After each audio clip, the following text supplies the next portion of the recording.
जय हो पितरजी महाराज की। दोस्तों, आज हम यह जानने का प्रयास करेंगे कि जो व्यक्ति मृत्यु को प्राप्त होता है, क्या वे सभी पितर बनते हैं? इस बात पर हम चर्चा करेंगे। बात शुरू करूँ उससे पहले आपसे आग्रह करूँगा कि इस चैनल को आप सब्सक्राइब करें। एक बात और मैं आपको बताना चाहूँगा कि पितरजी महाराज की जो शाम की आरती होती है, उसका हम रोज़ प्रसारण करते हैं फ़ेसबुक पर। फ़ेसबुक की जो आईडी है मंदिर की, वह भी पितृलोक दर्शन चैनल के नाम से ही है।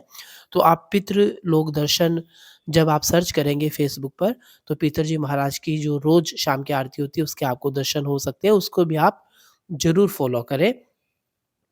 दोस्तों, बात अपन शुरू करते हैं कि जो बहुत सारे जो लोग हैं, उनको यह संशय रहता है कि जो अपनी पूर्ण आयु भोगे बिना ही मृत्यु को प्राप्त होते हैं, वे पितृ योनि को प्राप्त करते हैं। लेकिन इस विषय पर अनेक शोधों से यह ज्ञात हुआ है कि ऐसे वृद्ध व्यक्ति जो अपनी आयु को पूर्ण रूप से भोग चुके थे, वे भी मृत्यु के पश्चात पितृ योनि को प्राप्त हुए हैं।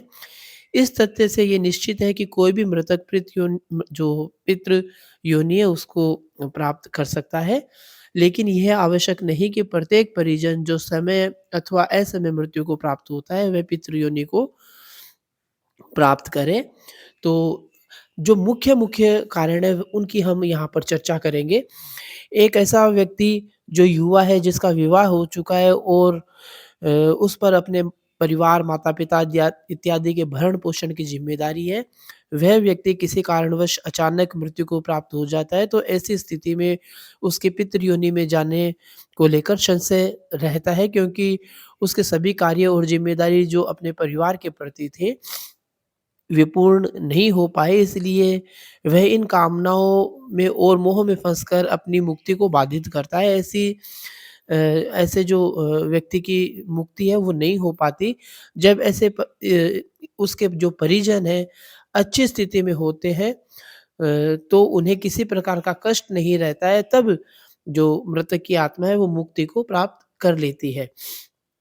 एक वृद्ध व्यक्ति जिसकी मृत्युपूर्ण आयु भोगने के पश्चात हुई है, लेकिन उसके मन में अपने परिजनों के प्रति विशेष मोह था।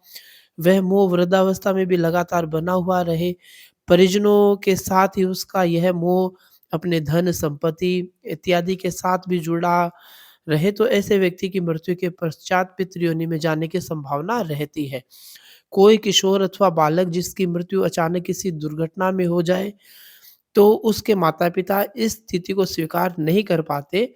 उनके द्वारा अत्यधिक दुःख प्रकट करने के कारण मृतक की जीवात्मा का मोह अपने माता-पिता से जुड़ा रहता है और मुक्ति नहीं होने के कारण वे पितृ योनि में चले जाते हैं। किसी व्यक्ति की मृत्यु ऐसी स्थिति में हुई हो जिसे वह स्वीकार नहीं कर पाते, अनेक बार हत्या, जालसाज़ी और विभिन्न स्वार्थों के कारण किसी व्यक्ति को जान से मार दिया जाता है, तब उस मृतक की जीवात्मा की बदले की भावना के कारण मुक्ति नहीं हो पाती है। इस स्थिति में भी अपनी मृत्यु का कारण बनने वाले दोषियों को सज़ा देने के पश्चात अगले जन्म को वो प्राप्त करता है।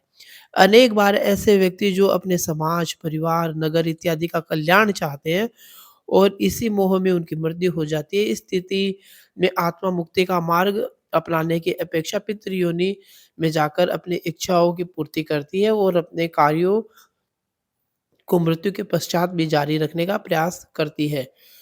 उपरोक्त के अतिरिक्त भी अनेक स्थितियाँ होती हैं, जिसमें किसी मृतक का पितृ योनि में जाना एक प्रमुख कारण बनता है। विशेष रूप से मोह ही वह कारण होता है जो व्यक्ति की मुक्ति में बाधक होता है। इस मोह के पृथक-पृथक रूप हो सकते हैं, जिनका वर्णन हमने अभी ऊपर किया है। अनेक बार उपरोक्त स्थिति में मरने वाले जो व्यक्ति की जीवात्मा की मुक्ति को प्राप्त कर लेती है। तो ये हमने आपको बहुत सारे जो ये कारण बताने का हमने प्रयास किया है।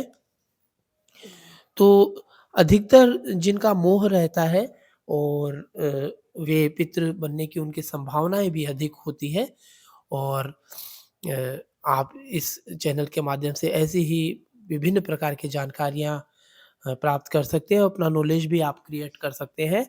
आपकी जानकारी आपको कैसी लगी आप हमें ज़रूर बताइएगा। पितरजी महाराज आप सभी की रक्षा करें, आप सभी का कल्याण हो।